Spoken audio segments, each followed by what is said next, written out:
যতটুকু আলোচনা করব নিয়তের সঙ্গে ইখলাসের সাথে আমলের নিয়তে শোনার চেষ্টা করি সকলেই।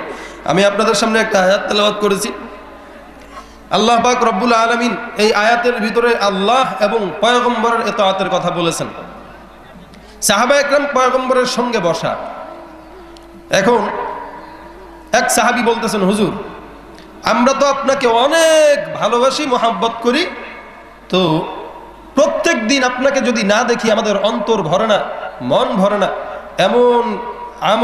এমন কিছু আমল আপনি শিখায় দেন, কারণ জান্নাতে যখন আপনি যাবেন তখন আপনার মর্যাদা থাকবে অনেক উপরে।